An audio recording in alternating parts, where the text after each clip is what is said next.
Hola, ¿qué tal? Bienvenidos a un nuevo podcast de Charlando con Pelayo y en esta ocasión nos acompaña el profesor e historiador Isidro Rodríguez. Profe, bienvenido a Charlando con Pelayo, ¿cómo está? Muy bien, mucho gusto. Pues el gusto es mío tenerlo aquí. Me han dado comentarios excelentes de usted y bueno, es un gusto tenerlo aquí en Charlando con Pelayo. Al contrario, el gusto es mío, el placer. Agradecerte, obviamente, el que me hayas tomado en cuenta para tener participación en este programa. Me da gusto también saber que hay buenos comentarios acerca de mi persona. Creo que no somos los más ideales para vanalograrnos, ¿verdad? Pero qué bueno que haya buenos comentarios externos sobre lo que hacemos. Así es. Y bueno, me gustaría a mí saber cómo fue la infancia de Isidro Rodríguez. A ver, compártanos. Mi infancia fue muy bonita. No me quejo, creo que siempre lo he dicho que si pudiera regresar el tiempo a alguno de los momentos de mi vida, el principal sería mi infancia. Creo que fue una infancia llena de felicidad, como la de cualquier niño común y corriente de nuestra región de Tierra Caliente. Vengo de una familia humilde. Mi padre, que en paz descanse, él se dedicaba a lo que es el trabajo de la talabartería. Mi madre, ama de casa. Fueron personas, fueron y son, porque mi madre todavía sigue con vida, personas que nos dieron una educación buena en lo que estuvo al alcance de sus posibilidades. Fue una infancia rodeada de mi familia, de mis hermanos. De hecho, soy el séptimo, el último y séptimo de 7 hermanos. Pues, como te digo, una infancia bonita, una infancia feliz. Nos tocó vivir un momento muy distinto a los que se viven hoy en día. Yo nací en Barrio Alto, soy originario de Barrio Alto. Prácticamente me tocó vivir el Huetamo, en el que todavía existían los arroyos, donde todavía podíamos jugar libremente los niños en la calle, donde convivíamos con los vecinos. O sea, prácticamente algo muy bonito desde mi perspectiva. Todo al natural. Todo muy natural, exactamente. ¿En dónde es donde nace? A ver, díganos. Yo nací en Huetamo, Michoacán, soy originario de ahí. Mi papá decía que había nacido en la calle Real. ¿Por qué en la calle Real? No porque viviéramos en la calle Real, sino porque el médico que ayudó a mi mamá a traerme al mundo, pues tenía su consultorio sobre lo que llamamos la calle Real o la avenida Madera, ¿sí? En el barrio de Chapala. Pero me crié prácticamente toda mi infancia, parte de mi adolescencia, en lo que es Barrio Alto. Después de ahí, ¿en dónde es donde se va, se puede decir, académicamente, en qué escuelas estuvo desde a nivel primaria y sucesivamente? Como te digo, mis papás, de acuerdo a sus posibilidades, trataron de darnos en ese aspecto lo mejor. De hecho, nos enseñaron y nos inculcaron siempre el esforzarnos, el tratar de ser mejores y sobre todo el tener una carrera profesional, ¿sí? Mi primaria la hice en la escuela primaria Felipe Carrillo Puerto de Huetamo. Ahí cursé mis 6 años de primaria. Tuve maestros muy buenos, algunos de ellos que todavía recuerdo con mucho cariño.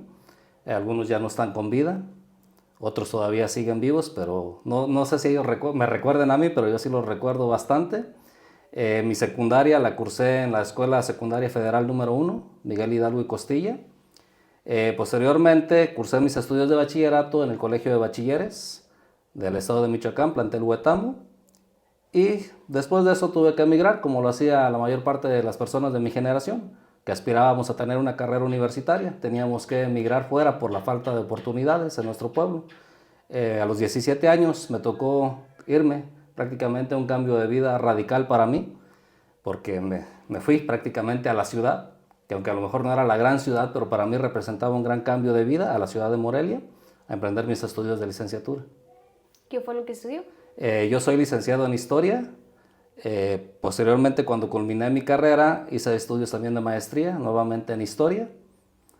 Y prácticamente ahorita estoy nuevamente cursando una nueva carrera, que es la licenciatura en Educación, con especialidad en Español y Literatura. Oh, qué padre. Oiga, ¿y cómo es que le empieza a llamar la atención la historia? La historia. Es una historia, vamos a decirlo así, muy bonita o muy interesante. Yo siempre he dicho que las personas tenemos una vocación por instinto, por naturaleza, nacemos con ella. Nada más es cuestión de que la vayamos descubriendo poco a poco cada uno de nosotros. ¿Cómo fue mi acercamiento a la historia? Desde niño yo recuerdo, me llamaba mucho la atención escuchar pláticas de mis papás, donde hablaban sobre algunas personas, sobre negocios que ellos habían conocido en el pasado y que ya no existían. Cuando yo caminaba por las calles de mi pueblo, recuerdo que me llamaban la atención ver las casonas antiguas. A lo mejor todavía no podía decirte que yo quería ser historiador, ¿verdad? Porque era muy prematuro decir, yo desde los 5 años ya sabía que iba a ser historiador, no. Pero sí sé que tenía una atracción hacia el pasado, una atracción hacia la historia, hacia conocer lo que había sucedido en otras épocas, en otros momentos. Posteriormente, ya hablando académicamente ahora sí, yo podría decir que el primer contacto ya más formal con lo que es la historia fue en quinto año de primaria.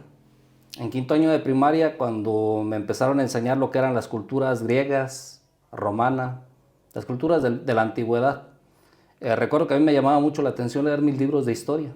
Los agarraba y me gustaba, me atraía, era la asignatura que más me atraía.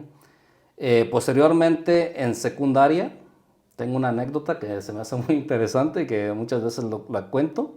A mí se me facilitaba la historia. Quizá porque me gustaba, quizá porque también, hay que decirlo, tuve muy buenos maestros de historia, que en cierta manera me ayudaron a descubrir a lo mejor ese instinto que por naturaleza yo traía. Cuando iba en secundaria tuve una maestra muy buena, a quien le mando un saludo si es que nos ve, la maestra María Natividad Treviño. Ella me dio los 3 cursos de historia universal e historia de México en la secundaria. Era una maestra muy buena para explicar. Entonces a mí me llamaba mucho la atención esa materia, se me facilitaba. Y recuerdo que cuando iba en tercer año, Pablo Varona, quien ahora es presidente municipal, era mi compañero de clase y éramos muy amigos en ese momento. Bueno, pues lo seguimos siendo, ¿verdad? Pero en ese momento éramos compañeros muy apegados, a lo mejor porque éramos de la misma colonia, compartíamos salón de clase, etcétera, etcétera. Esta anécdota me quedó muy grabada a mí, porque fue cuando alguien por vez primera me dijo que yo tenía la madera para ser historiador, pero yo no lo veía así en ese momento. Simplemente lo veía como un pasatiempo, como algo que me gustaba. Recuerdo que salimos de un examen de historia para variar. Y lo típico, ¿no? Entre los compañeros comentamos cómo te fue, cómo te sentiste. Recuerdo que le dije, no, pues muy fácil. A mí esto se me facilita, me gusta. Y recuerdo que él me dijo, tú deberías de estudiar para historiador. Mi respuesta en ese momento fue, ¿estás loco? ¿Cómo voy a ser historiador? Yo quiero ser profesor de primaria, porque ese era mi sueño de la infancia, ser maestro de primaria. Y no solamente ser maestro de primaria, sino ser maestro de primaria rural. Tú te preguntarás, ¿y por qué? O sea, si no tenías a lo mejor no digamos que Huetamo es la gran ciudad, pero no tenía un contacto directo con el campo. O sea, ¿de dónde nacía mi instinto por ser maestro rural? Mi instinto de ser maestro rural en un inicio era porque mi hermano mayor es profesor de primaria y es profesor rural. ¿Sí? Entonces como que mi hermano es muchos años mayor que yo, 14 años. Entonces como que era mi modelo a seguir en ese momento. Por eso yo decía, yo quiero ser profesor de primaria, pero quiero ser maestro rural, maestro de rancho, de comunidad. ¿Sí? Esa fue mi respuesta que le dije en ese momento a mi compañero. Pasó el tiempo, ya cuando entré al bachillerato, que fue donde ahora sí despertó mi instinto natural, por decirlo así. También tuve maestros muy buenos. Tuve la oportunidad de compartir con el maestro José Luis Yáñez, quien me había dado clases también previamente en la secundaria de historia de Michoacán y donde se me había despertado un poquito la espinita sobre la historia de Huetamo. Y también me dio clases el maestro Manuel Eras Treviño, otro de los grandes maestros, que de hecho lo recuerdo con mucho cariño y mucho respeto. Entonces ahí fue donde ahora sí despertó y dije, quiero ser historiador. ¿Cómo fue eso? Recuerdo que nos llevaron a un evento que se hace año con año en la ciudad de Morelia, que se llama la Exporienta, que la organiza la Universidad Michoacana y que tiene como finalidad el mostrar la oferta educativa que tiene esta institución hacia los estudiantes, ¿no?, de bachillerato. Ahí es donde yo conseguí, no era la era del internet, ¿verdad? No teníamos la posibilidad como ahora de que me meto y sé todo sobre la carrera que me interesa. Entonces en ese momento yo tuve la oportunidad de ir, conseguí un folleto sobre la carrera de historia, empecé a ver a qué se dedicaba un historiador, qué era lo que me iban a enseñar si yo decidía tomar esa decisión, y fue cuando ahora sí dije, quiero ser historiador. ¿Sí? aunque nunca quité a un lado la cuestión de la pedagogía. Yo decía, quiero ser historiador, estoy entre dos opciones, o estudiar historia o hacer mi sueño realidad de irme de profesor de primaria a una normal. Pero siempre dije, si yo estudio o elijo la opción de ser normalista, el día que yo termine, quiero de todos modos hacer estudios de normal superior y dedicarme a dar clases de historia. Y mírame, aquí estoy. Y por ejemplo, compártanos cómo fue su primera experiencia impartiendo clases de historia. Mi primera experiencia, pues ahora sí que fue un cúmulo de emociones, ¿no? Y de sensaciones. Por un lado, emoción, porque era la primera vez que te ibas a dedicar a algo que ya es la práctica, por decirlo así, de la realidad de lo que uno estudia. Por otro lado, mucho nerviosismo. No te voy a negar que me temblaban las piernas la primera vez que me paré frente a un grupo. Y eso que cabe decir que era un grupo pequeño. ¿De qué grupo era? Fue en la preparatoria, licenciado Benito Juárez. Esa fue la institución que me abrió las puertas de manera profesional. De hecho, también es una institución a la que le guardo mucho cariño, mucho aprecio, porque a pesar de que yo no soy egresado de ella, sí fue la institución que me abrió las puertas y que me dio la oportunidad de descubrir una nueva faceta en mí. ¿Por qué digo que fue una nueva faceta en mí? Porque yo originalmente estaba involucrado en otros aspectos. Yo pensé que me iba a dedicar a la investigación y como que la docencia ya la había dejado apartada a otro lugar, ¿no? O sea, mi sueño era convertirme en un investigador, etcétera, etcétera. Por azares del destino llegué a dar clase, que no fue algo que yo busqué, sino que fue algo que me llegó, en pocas palabras, y me gustó. Entonces, por eso te digo que estoy agradecido con esta institución porque me hizo descubrir algo que yo creí que no iba a poder hacer y que al final de cuentas terminó gustándome. Hoy en día, siempre lo he dicho, no me visualizo sin dar clases, ¿sí? Entonces, volviendo a la pregunta, era un grupo de la preparatoria de tercer año. De hecho, la materia que les impartía se llamaba Introducción a la Historia. Era el grupo de quinto semestre del Bachillerato Históricos Sociales. Era una materia teórica donde obviamente al alumno se le enseñaba a grandes rasgos sobre lo que era la historia, pero no la historia como tradicionalmente nos la enseñan, sino más cuestiones teóricas, ¿sí? O sea, más cuestiones de qué es la historia, para qué sirve la historia, cómo se reconstruye la historia, por qué es importante aprender el pasado, ese tipo de temáticas, ¿no? Que para ver si a alguien le gusta. Esa materia, la finalidad era ver si a alguien le gustaba esa dinámica, vaya, y pudiera en un futuro a lo mejor emprender estudios de historia, como lo hice yo y lo han hecho muchos tantos, ¿verdad? Ok. ¿Y cómo fue al concluir? ¿Cómo vio usted a los alumnos? O sea, sí siente que de cierta manera les dejó por ahí algunas emociones, así como de que, wow, sí se interesaron en su clase. En ese primer momento considero que sí. A lo mejor no tanto por lo que les estaba hablando, sino porque es la novedad, ¿no? O sea, tú y yo fuimos estudiantes y cuando llega un profesor nuevo a la escuela, pues como que tenemos la novedad. Dicen por ahí como juguetito nuevo, ¿no? O sea, ¿qué me va a enseñar? ¿Quién es este que está aquí enfrente de mí? Etcétera, etcétera. Entonces, en ese sentido creo que sí, y así dejé como que alguna pequeña duda, ¿no? O sea, ¿por qué me enseña de esta manera? ¿O de dónde salió? Etcétera, etcétera. Posteriormente me he dado cuenta que muchos de mis exalumnos me recuerdan, cosa que es muy agradable, ¿sí? Obviamente dejas una marca, como profesor siempre dejas una marca en tus alumnos, buena o mala, dependiendo de la experiencia que cada uno de ellos tenga contigo. No dudo que haya experiencias malas, ¿verdad? Pero me quedo siempre con las buenas. Y he escuchado, gracias a Dios, buenos comentarios de muchos exalumnos que hoy en día son profesionistas, que todavía los encuentro en la calle después del paso de muchos años y me siguen saludando. Y que muchos de ellos incluso me han llegado a decir gracias por lo que me enseñaste. Y eso creo que es la mejor paga que puedes recibir como profesor o como profesionista, más que la cuestión económica, es el agradecimiento, ¿sí? Bueno, vamos a mencionar que en esta ocasión está aquí gracias a dos exalumnas que me hablaron maravillas de usted. Y a mí me dio curiosidad, decía, yo quiero tenerlo en Charlando con Pelayo, sí, para conocerlo y obviamente conocer su historia, ¿no? Así es. Y bueno, me da mucho gusto que esté aquí. Ahora compártanos los libros que ha escrito. ¿Qué nombres tienen y cómo es que lo llevó a escribir a ellos? Tenemos 2 libros publicados, un artículo que es compilatorio en un libro también. Y por ahí otros dos tesis, obviamente, que son con las que me titulé de la licenciatura y de la maestría, y algunos escritos por ahí sueltos que hemos ido publicando poco a poco a través de las redes sociales. Voy a empezar por los trabajos académicos que realicé para obtener mis grados de licenciatura y de maestría. Y te voy a platicar un poquito sobre qué tratan a grandes rasgos y qué me llevó, obviamente, o me incitó a estudiar esos temas. El primero de ellos es mi tesis de licenciatura. Se llama Una oligarquía de la tierra caliente, la familia Irigoyen y sus empresas. Con este trabajo que me llevó cerca de 4 años realizarlo, fue con el que obtuve mi título de licenciatura. Es un trabajo que no lo he podido terminar.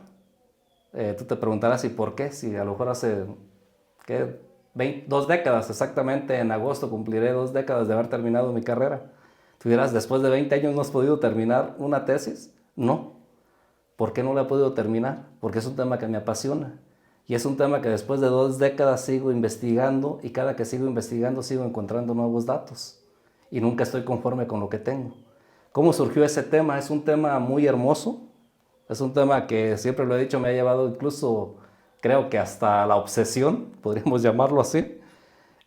Habla sobre una familia muy importante en la región de Tierra Caliente, que fue la familia Irigoyen, una familia de inmigrantes españoles que llegó a Huetamo aproximadamente en la década de 1860.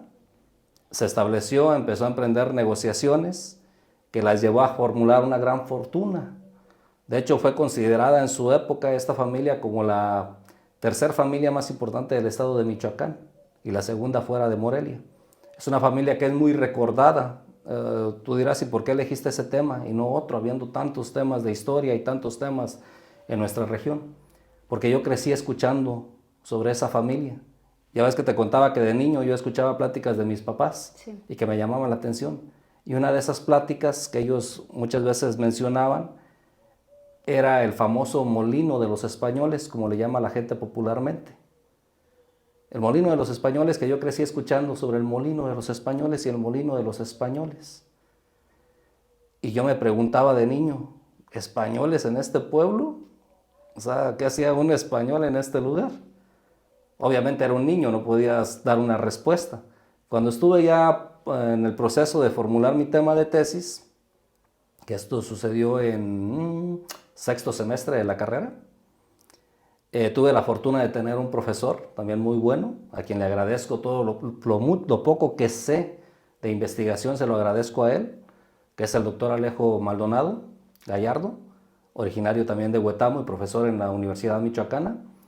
Tuve la fortuna de que él fuera mi profesor de seminario de investigación, que era la materia en la que me tenían que enseñar a cómo ir formulando mi tema de tesis. Yo en ese momento andaba perdido, como te digo, hay tantos temas que investigar y tan interesantes, que yo andaba como que perdido, decía quiero estudiar esto, quiero estudiar aquello, y también se me interesa esto y también me llama la atención aquello.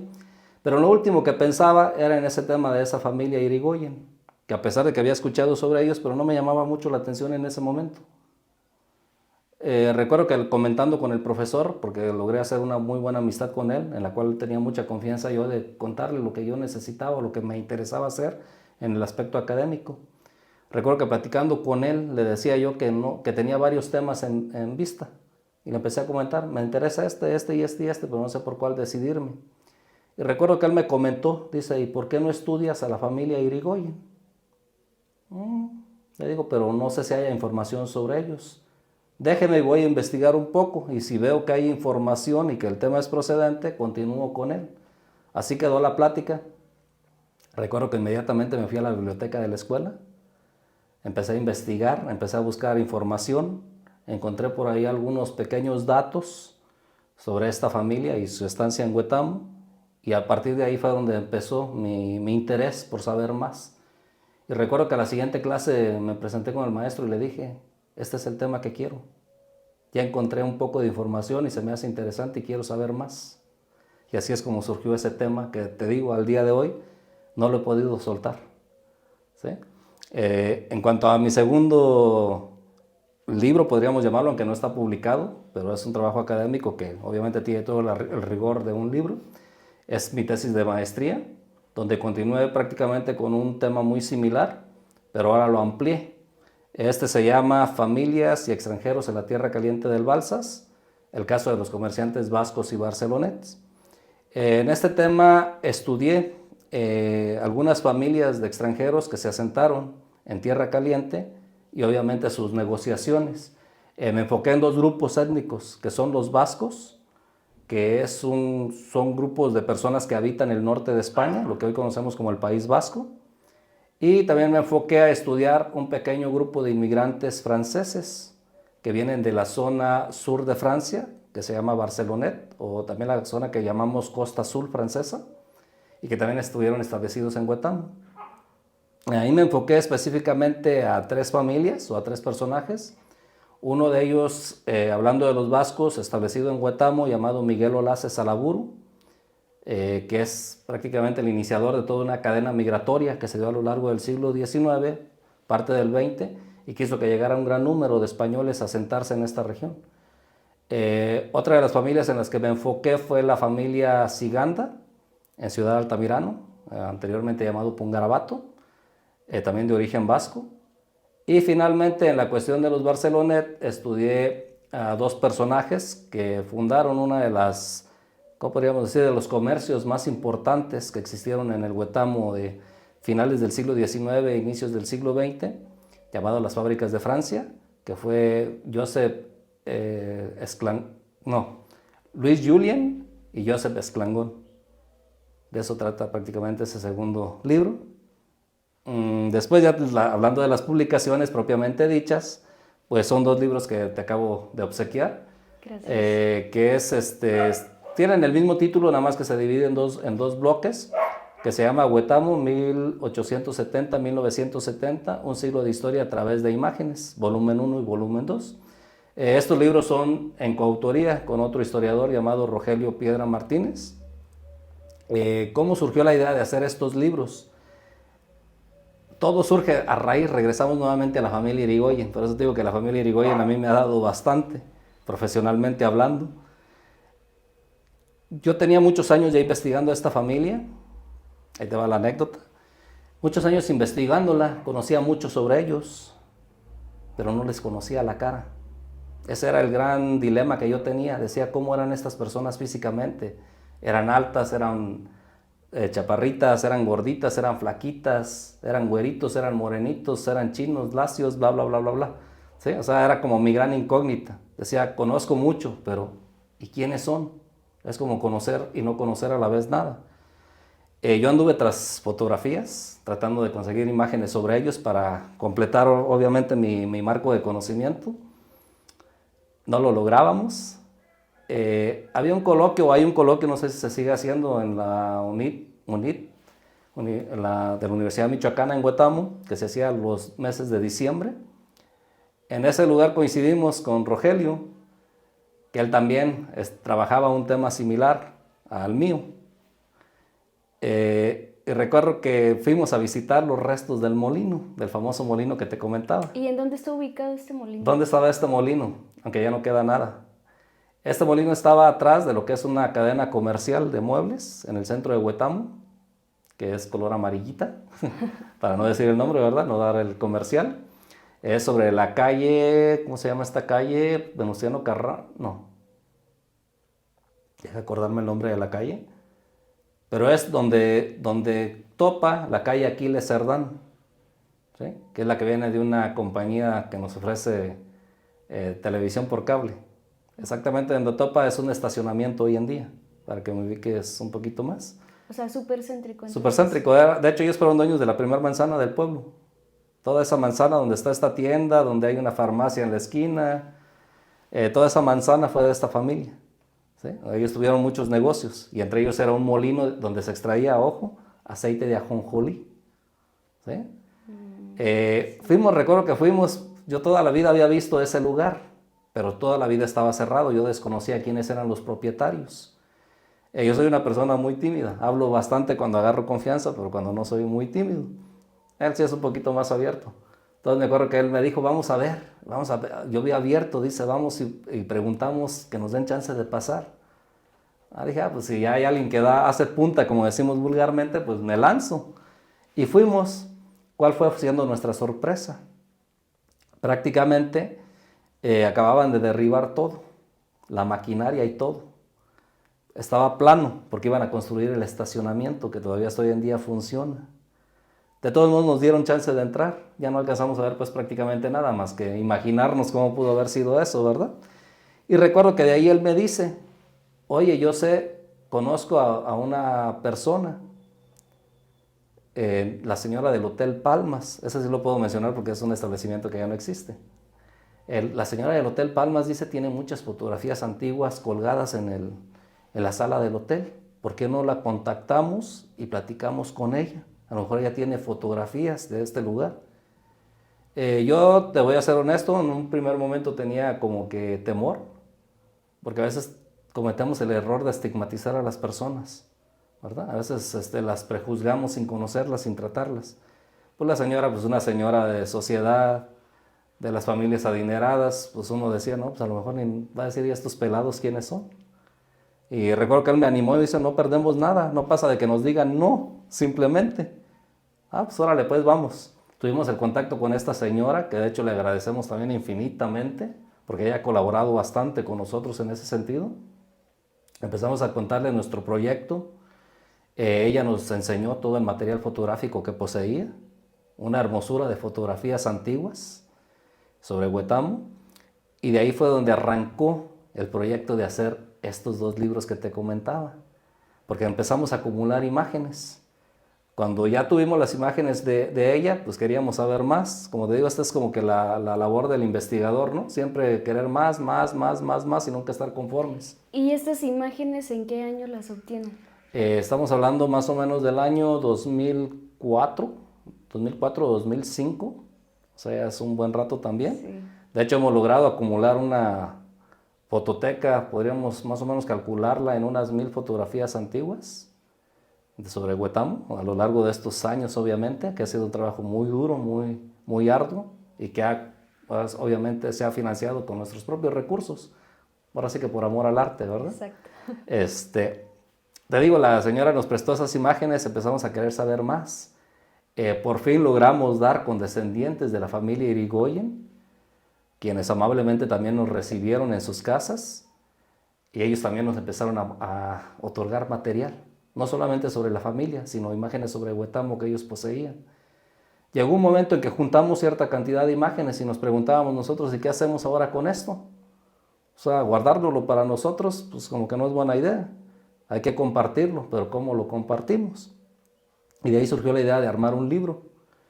Un libro que posteriormente concursamos en un programa de la extinta Conaculta, o llamada simplemente Secretaría de Cultura, que se llama PACMIC. Es un programa que apoya proyectos culturales a nivel nacional, sale año con año. Nosotros participamos, me parece que fue en la versión del 2006, nuestra primera participación. Metimos como proyecto este libro de fotografías, fuimos aprobados y de ahí es donde surgió este libro, de otra manera no hubiese sido posible. Es un libro que inicialmente nuestro plan era solamente hacer como un álbum fotográfico, ¿sí? O sea, solamente poner la imagen y ya, con un pequeño pie de página. Pero empezamos nosotros a cuestionarnos a nosotros mismos, el ver simplemente una imagen, ¿qué le podría transmitir al lector? O sea, tú como comunicóloga lo debes de saber perfectamente, ¿verdad? O sea, tenemos que saber transmitir. Entonces nosotros nos decíamos, sí, alguien puede ver la imagen y decir qué bonita, qué hermosa, pero si no sabe de qué trata exactamente. O a lo mejor alguien que lo vivió lo reconozca, pero las nuevas generaciones van a decir, ¿y aquí dónde era? ¿O esto qué? O alguien que vea ese libro y que no sea o no tenga ningún contacto con Huetamo, ¿qué le podemos transmitir? Entonces, obviamente, el objetivo del libro se transformó y terminamos haciendo texto, pero ilustrado con imágenes, ¿sí? Donde obviamente hacíamos una reseña sobre cada una de esas imágenes, sobre lo que hablaban, sobre lo que podíamos visualizar en ellas, etcétera, etcétera. Cabe decir que estos 2 libros no han tenido mucho eco en nuestro pueblo, desgraciadamente. No se le ha dado la difusión que quizá no se le ha dado la difusión necesaria, o quizá a veces somos un poco apáticos también a la cultura. Aunque sí ha recibido buenos comentarios, cabe también decirlo, de quienes lo han adquirido. Pero fue un libro que ha tenido buena acogida afuera. Fue un libro que se presentó en la ciudad de Cuautla, aparte de Huetamo, obviamente. En su momento lo presentamos en la ciudad de Cuautla, Morelos, con una buena recepción de personas y un buen interés. Fue presentado en Puebla, en la ciudad de Puebla, no por nosotros, pero por la Secretaría de Cultura, porque fue considerado uno de los mejores trabajos de ese año en el estado de Michoacán. Entonces ellos prácticamente lo presentaron. ¿En qué año se publicó? No recuerdo ahorita con exactitud.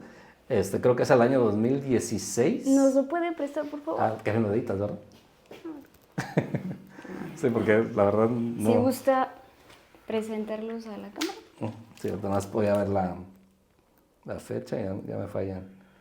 Es este es el primer tomo. Este es un libro que se editó en el año 2004. ¿Sí? Voy a abrirlo un poquito, me va a permitir abrirlo un poquito para que vean más o menos de qué estamos hablando. Esto es parte de lo que podemos aquí visualizar. ¿Sí? Cabe decir que las fotografías que aquí presentamos pues no son solamente de un acervo fotográfico, sino es de muchas familias. Repito, es un trabajo que se hizo a lo largo de años. Entonces tratamos como que de buscar ciertas temáticas que nos dieran un panorama general sobre lo que era el pasado de nuestro pueblo y obviamente cómo reflejarlo a través de estas imágenes. ¿Sí? Posteriormente, te digo, el número de fotografías es tan grande y es tanto lo que quisiéramos nosotros mostrar que después hicimos otro libro, igual, o sea, le quisimos dar continuidad nuevamente con el programa PACMIC, que es este. El título es exactamente el mismo, nada más cambia el volumen número 2. Este es un libro que apareció en el año 2019. Aquí tenemos pues muchas temáticas. Aquí tenemos, por ejemplo, un apartado que habla sobre migración y negocios, donde hablamos sobre extranjeros, que es lo que a mí me llama la atención y que es lo que yo he venido desarrollando a lo largo de estos 20 años de dedicarme profesionalmente a la historia. Aquí podemos descubrir, quien sea un poquito curioso, va a descubrir datos novedosos que no se conocen sobre la historia de Huetamo.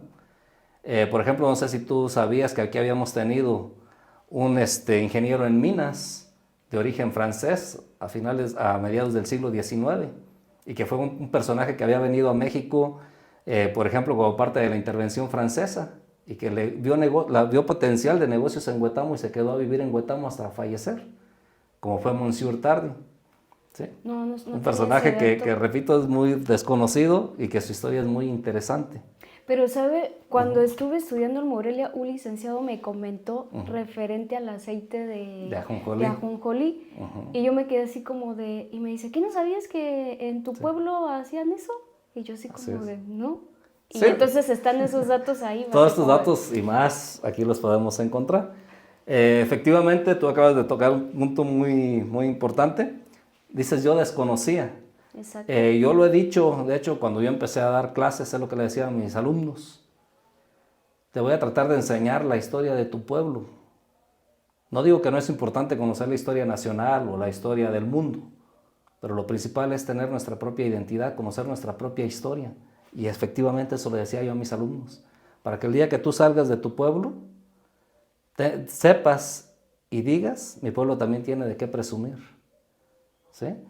Y aparte de eso, crear una identidad para que cuando te vayas, digas yo quiero volver a mi pueblo y no reneguemos del lugar donde nos tocó nacer. ¿Sí? Que creo que es algo que falta mucho en muchos profesores de historia, con todo respeto lo digo, el inculcarle a sus alumnos el amor por su tierra, por sus orígenes, que es yo creo que de donde arranca todo prácticamente, es la base de todo. Profe, ¿y estos libros dónde los podemos adquirir? ¿Dónde los podemos adquirir? Hay 2 puntos de venta, no sé si se puedan mencionar los nombres. Adelante. Es el Huache Calentano, es una tienda de souvenirs que está a unos pasos del jardín principal. También tenemos algunos también en una papelería, no recuerdo el nombre, pero que está a una cuadra del jardín, frente a una universidad que está ahí en Huetamo, de la Balmar. No recuerdo el nombre de la papelería, pero ahí también está, o en su defecto con nosotros mismos directamente. Sí, nada más nos manda un mensajito, una llamadita y ya nosotros incluso los llevamos a veces a domicilio cuando es ahí cercano. Proporciónenos su número telefónico y sus redes sociales. Con gusto, mi número telefónico es 435-104-0423 y mis redes sociales pues manejo solamente Facebook, Está con mi nombre, Isidro Rodríguez Madrigal. También tengo una página de Facebook donde comparto algunos escritos sueltos, como te digo, que voy escribiendo y que lleva el nombre del libro. De hecho, lo hice con esa finalidad de ir promocionando el libro. Entonces la red social se llama... Se llama Huetamo 1870-1970, un siglo de historia a través de imágenes. Ahí vamos, también puedes encontrar, si gustas darle una checada posteriormente, vas a encontrar muchos escritos pequeñas cápsulas históricas que a veces voy compartiendo. De hecho, nada menos el día jueves acabo de subir la última, que es un poco sobre la historia de la Virgen de San Lucas. ¿Sí? Okay. A ver, háblenos un poco de esa historia. De esa historia. Muy interesante, ¿eh? Muy interesante. La Virgen de San Lucas yo creo que es un símbolo de los calentanos, ¿no? Exacto. Como ahora nos llaman. Yo siempre digo terracalenteño, que creo que es más correcto, pero igual los calentanos, como bueno, dicen ya vamos algunos. a saber ahora. Es una imagen que yo creo que nos da identidad. La mayor parte de la población de esta región somos católicos. A lo mejor muchos no somos muy apegados a la iglesia, pero nos educaron nuestros padres en esas creencias, entonces la tomamos como un símbolo de identidad. Es una imagen que tiene una devoción muy antigua en Tierra Caliente. ¿Sí? La imagen como tal que adoramos en el santuario de San Lucas data de finales del siglo XVIII, pero realmente ¿cómo podríamos decir? El culto a la Inmaculada Concepción de María es un culto muy antiguo que se remonta a siglos atrás. Se nos dice que el culto a la Inmaculada Concepción, hoy conocida como Virgen de San Lucas, viene de la época colonial, de la época de la evangelización. Fray Juan Bautista Moya, cuando llega a esta región y empieza a refundar, porque muchos decimos que fundó, no fundó, simplemente refundó los pueblos que ya existían. Empieza a refundar algunas poblaciones, haciendo las congregaciones. ¿Qué eran las congregaciones? Era como juntar en un mismo sitio varios pueblitos que estaban dispersos. Entonces se los juntaba en uno solo y así surgía un núcleo de población un poco más numeroso. Aquí tenemos el caso de Purechucho, tenemos el caso de Cutzio, el caso de Huetamo, por mencionar algunos. Él funda algo que se llaman pueblos hospital. ¿Qué eran los pueblos hospital? Congrega a las personas en un mismo sitio y funda, aparte de la iglesia, funda un pequeño hospital. Los hospitales no entendámoslo en ese momento como lo entendemos hoy en día, que son lugares donde se curan a las personas enfermas, ¿verdad? Sino que eran lugares donde el indígena recibía educación, se le castellanizaba, se le enseñaba un oficio, se le enseñaba la religión católica, obviamente. Aparte de eso, también fungían como especies de mesones, donde los transeúntes o las personas que iban de paso podían descansar.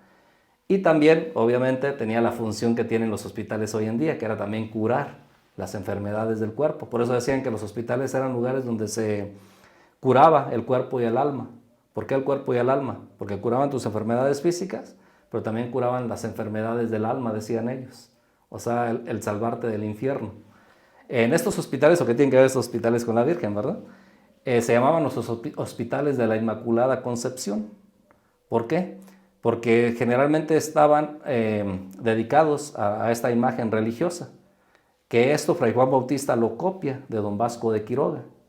Supongo que se has escuchado sobre él, el primer obispo de Michoacán. Vasco de Quiroga, de hecho, empieza a fundar este tipo de poblaciones, pueblos hospital. Uno de ellos es Pátzcuaro, en el cual coloca una imagen de la Inmaculada Concepción, que después la gente popularmente la empieza a llamar como la Virgen de la Salud. ¿Sí? Entonces, por eso todos los hospitales, pueblos hospitales que hubo en Michoacán, estaban dedicados a la Inmaculada Concepción. Por eso te digo que el culto concepcionista en Tierra Caliente es más antiguo que la propia Virgen que adoramos. Hablando ahora sí específicamente de la Virgen de San Lucas, ¿cómo surge esa imagen que vemos? Hay una leyenda, no se sabe con precisión cómo es que surgió ese culto. Lo que sí sabemos es de que a finales del siglo XVIII empieza una gran devoción hacia la Virgen María en todos los rincones del Imperio Español, no solamente en Huetamo, no solamente en la Nueva España, no solamente en América, sino en todos los confines del Imperio Español. Empieza como una fiebre de culto hacia la Virgen María, tanto así que incluso la Inmaculada Concepción la van a convertir en esa época como la patrona de España. ¿Sí? Obviamente Huetamo, como parte de ese imperio, pues no quedó al margen. Una leyenda cuenta que se apareció en un rollito de papel en medio de una laguna que existía a orillas del antiguo pueblo de San Lucas Turipecuaro. Un campesino supuestamente estaba pescando en la laguna, que hoy en día no la conocemos ya, ve supuestamente a la mitad del lago, ve un arbusto seco donde ve un lienzo envuelto. Él no sabe de qué se trata, pero sí le llama la atención y le entra la curiosidad. Entonces él se acerca, toma el lienzo y al extenderlo se da cuenta que es una imagen muy hermosa de una mujer, que en ese momento él no la relaciona, obviamente, con la imagen de la Virgen. Va hacia el cura de Huetamo, que es al que pertenecía en ese momento San Lucas religiosamente hablando, y obviamente le enseña el lienzo. Este sacerdote pues, le dice que es la Virgen de la Inmaculada Concepción. Supuestamente este hecho lo consideran ellos como milagroso, o lo dan como un hecho milagroso. Tanto así que empieza la devoción de la Virgen. Empieza a llegar gente de todos los lugares, de todos los confines de Tierra Caliente, atraídos por la nueva noticia de que la Virgen se había aparecido. O sea que en pocas palabras había tomado esta región como uno de sus lugares elegidos, obviamente para hacer su presencia, ¿no? Empiezan a llegar curiosos, empiezan a ver la imagen que les empieza a llamar mucho la atención porque era una imagen muy distinta a las que hasta ese momento se conocían sobre esta Virgen, aparte de la belleza que tiene, que a todos yo creo que nos atrae. Y después empieza a propagar también la fama de que era una imagen milagrosa, que empieza a hacer milagros. Y así es como empieza prácticamente la devoción hacia esta imagen mariana, que todo el mundo sabemos que se festeja los 2 de febrero y que se hace una fiesta pues grande, ¿no? Una fiesta que hoy en día ha ido perdiendo a lo mejor un poco de, ¿cómo podríamos decirlo? El objetivo principal. El objetivo ¿no? principal, exactamente, y también como que la vemos un poco más escueta, porque hoy con la tecnología ya de los carros, del transporte, pues la gente llega y se va, pero que algunas crónicas nos cuentan que en otros tiempos era una algarabía, que duraba 8 días. ¿Por qué? Porque pues, la gente se movilizaba caminando, se movilizaba a través de caballitos, de carretas. Entonces no era la misma movilidad de llegar y me regreso, sino que la gente duraba días descansando y esto hacía que obviamente esta fiesta tuviera otros tintes muy distintos a los que hoy en día vemos, ¿no? Y de hecho no conocen la historia, o sea, más que nada es como que van a las fiestas, ¿no? Así es, como la devoción simplemente. A veces pasamos desapercibidos ciertos datos, ¿no? O sea, hacemos las cosas por tradición, porque es lo que me han inculcado mis papás, porque es lo que he visto desde niño, pero muy pocas veces nos sentamos a cuestionarnos, ¿y por qué esto? ¿Y por qué aquello? Que se supone que esa es la finalidad del historiador, estarse cuestionando el porqué de todo lo que está a nuestro alrededor. ¿Sí? Pues bueno, ojalá que eso vaya cambiando, porque de hecho ya las generaciones, como usted comenta, ya no saben absolutamente nada, solo es como que quieren ir, pero Así a los es. juegos, a Sí. cenar, en cuestión de desmadre y todo eso, nada más. Eso ya le toca a los padres de familia ir inculcando, o ir nuevamente regresando a inculcar esas tradiciones que nos dan identidad.